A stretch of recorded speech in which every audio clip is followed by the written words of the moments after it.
versus VanCallis. Ready, Your Honor.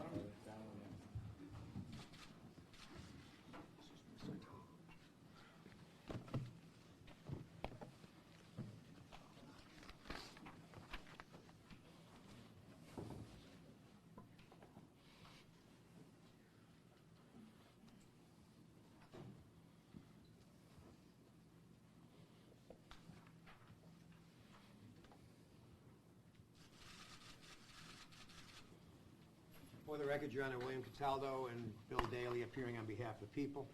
Good morning, Your Honor. May it please the Court, Azar Sheikh here on behalf of the defendant, James VanCallis, who stands to my immediate right. We are ready to proceed. So we've been provided with a pre-sentence report. Is there anything in this report that we need to address as being factually inconsistent? Your Honor, it is a 27-page report, and I went over it in detail with my client. We have no additions, deletions, or modifications. We understand that the recommendations are what they are based on statutory guidelines. I did go over it with you at length. Correct? The pre-sentence investigation report, Mr. VanCallis? That's correct, Your Honor. I have reviewed the report, Your Honor, on behalf of the people. There are no additions, deletions, or corrections to make to the report. Is there any corrections that need to be made to the scoring guidelines? Not on behalf of the people. None on behalf of the defense, Your Honor. And Mr. Cataldo, how do you want to proceed? At this time, Your Honor, Jennifer Millsap would like to make a statement to this court on behalf of the people. Step back. Step back.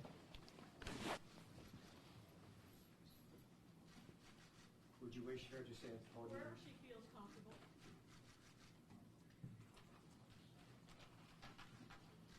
Good morning. Hi, I'm Nomad. Take a deep breath.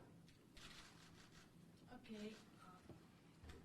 James, I don't know why you did what you did, but my question to you is why?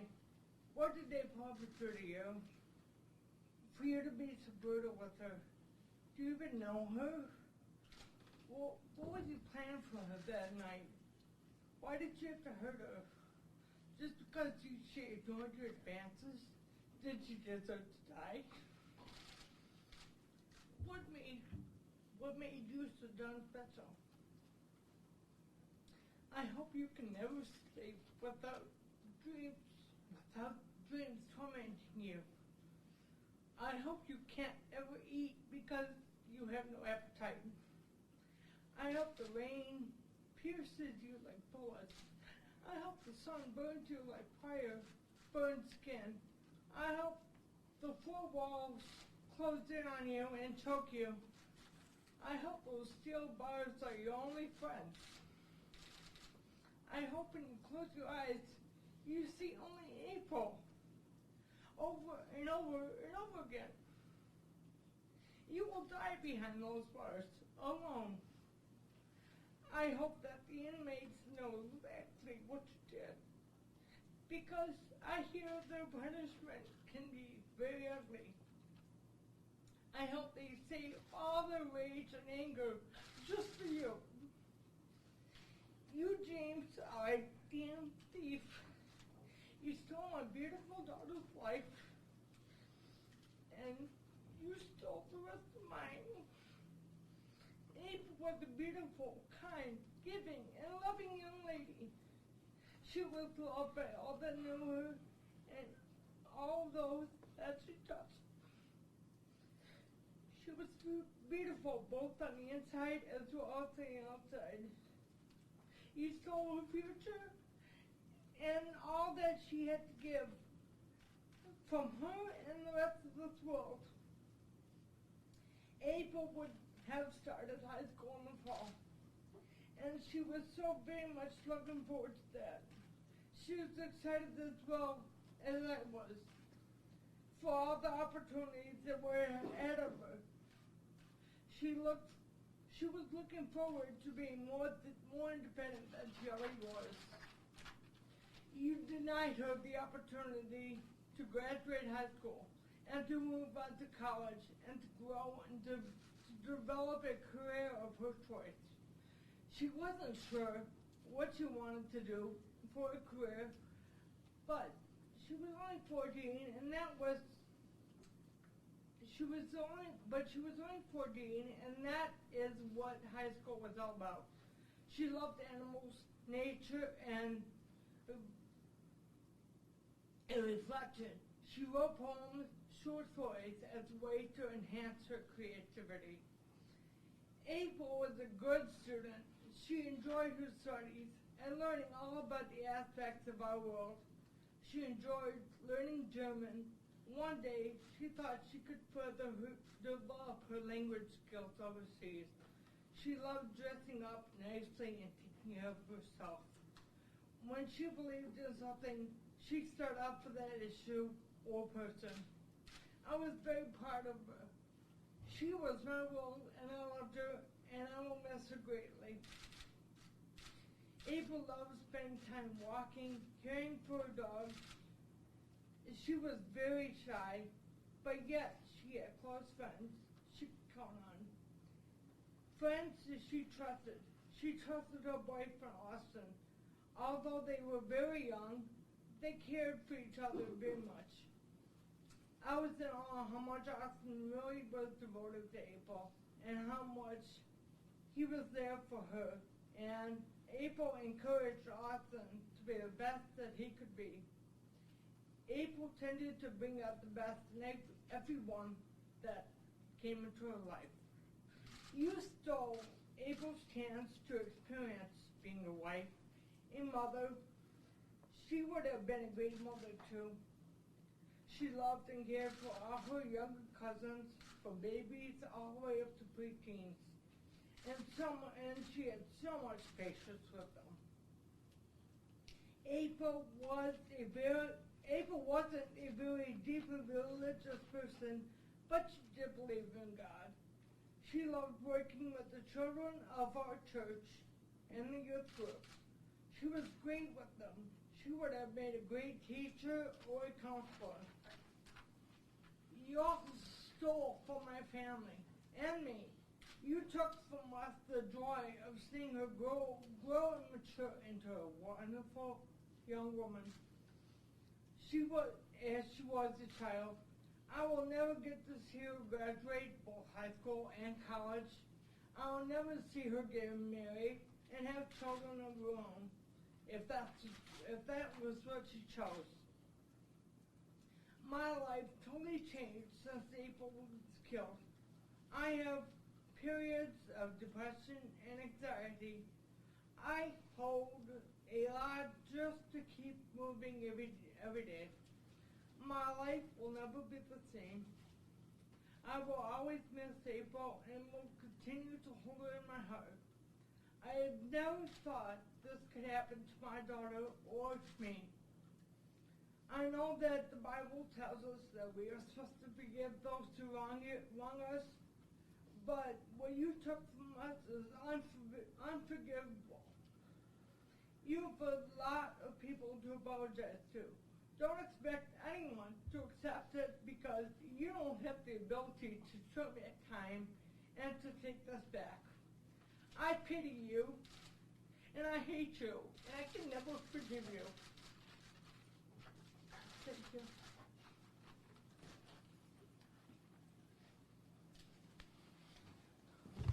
No one else to speak on behalf of family members. What would you like to say on behalf of the defendant? Your Honor, I believe he's going to speak for himself, if he may. You have nothing to say on behalf of the client?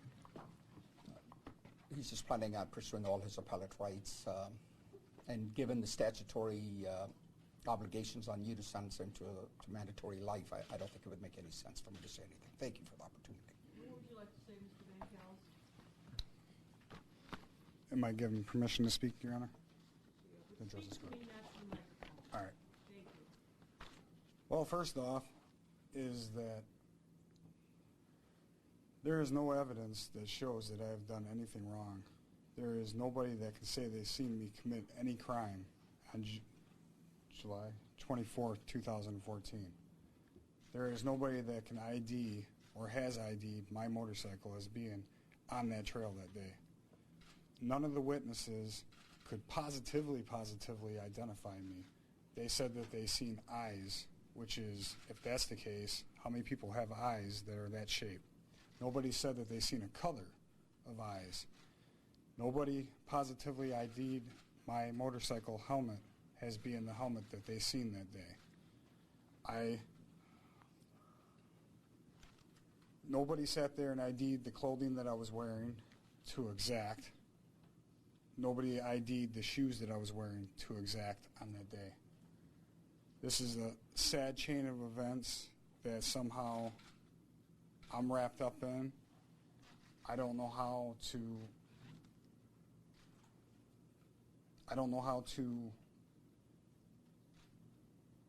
have the Millsap family understand that I don't know her. I've never met her.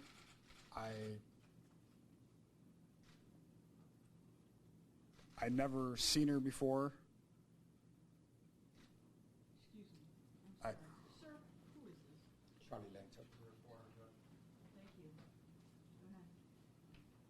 Go ahead. The discovery that I've got in this case was coming in sporadically, and I asked my honor to have the prosecution give us a hard copy in this. You asked him if he understood in pretrial conferences. He agreed that he understood and that he would do it by that week's end. 5 weeks later, he did not give it to me. He said that under law he did not only provide a way to give it to us, not to actually give us a hard copy. When we finally did get the actual crime scene photos that were alleged to be child pornography, they showed a completely different scenario with completely different clothes, with completely different disarray that was not consistent with the original discovery that we got. I tried addressing this to the court, and my honor told me that I am not to address this court, I am to speak through my attorney. I addressed it to my attorney. My attorney did not address it to you. I'm asking you to ask my attorney to state on the record that these are actual and factual things that I'm speaking, that the discovery that we got was not the exact same discovery that we were later given, to where it shows two different bodies and two different types of clothing. That one is consistent with what the eyewitness that found the body said that she was wearing, which a couple other witnesses said that they seen her on the trail wearing, which was the top that was either a white or a pinkish colored top. And what they showed in discovery was a completely different colored top that was with, the body was without a bra. And the later photos that we got that you allowed us to have, that they alleged to be child pornography photos, actually showed where the victim or the decedent was wearing a bra and her top was lifted, versus the discovery that they gave us to where the top was pulled down to the waist and it was a different color top with no bra on. During final closing arguments, Bill Cataldo here, the prosecutor, showed the fact finders, the panel, my fact finders, the photo. He wheeled it in front of them and said that the top was down, the bra was off to the side, but that's not consistent with the crime scene photos that he asked for. You said, would they help defend your client? He said yes. You allowed them. They gave them. It's not consistent. There's a fraud that's been perpetuated in this case by whoever put the case together to put it on that hard drive. My attorney has witnessed it. I have brought it up to my attorney several times. He could testify right here, right now, if you were to ask him if what I'm saying is the truth. The reality is we're here to sentence you today. I understand that, Your Honor, but... Please, I didn't interrupt you. Go ahead. Thank you. The reality is we're here to sentence you. Anything you want to say regarding an appeal, you can do that as soon as you're done with me. I'm just asking for a motion for trial de novo on the grounds that... Not the appropriate time. I'd like to proceed with my reality of having to sentence you today. Could I finish then what I have to say? Not if you're going to argue appellate issues, no. No, I'm not going to... Today's set for sentencing. You have to retry the case. I'm not retrying the case, Your Honor. I'm just trying to make it clear to the record that I wasn't able properly to defend myself in this case. You can tell that to the appellate court. All right, well then I'll finish with what I have to say here then. Your Honor, before you impose sentence, I formally request that you specify to me on the record exactly what statute or statutes authorize you to impose the sentence you are imposing at this time. Furthermore, if you plan on imposing any sentencing conditions upon me to go along with the sentence, I formally request that you specify to me on the record exactly the statute or statutes authorizing you to impose such sentencing conditions upon me at this time. I am aware that all judges must comply with enhanced legislate when imposing sentencing upon convicted defendants. Therefore, all sentences and sentencing conditions imposed within the state of Michigan must possess statutory authorization to be legal. I am also aware that I have a constitutional right to due process of law, which is guaranteed by the 5th and 14th Amendment of the United States Constitution. As a result, I have the constitutional right to be provided with due notice of what statutes you are imposing my sentence under, and I again formally request that you specify to me on the record exactly what statute or statutes you receive your authorization from, and I further request that you specify such statute or statutes by their proper Codified citation. Codified citation to prevent any confusion concerning your judicial intent. I also demand a new trial. I reserve all my rights under the United States Commercial Code 1-308, all rights reserved. Policy of the State of Michigan favors individualized sentencing for every convicted defendant. The sentence must be tailored to the particular circumstances of the case and the defendant.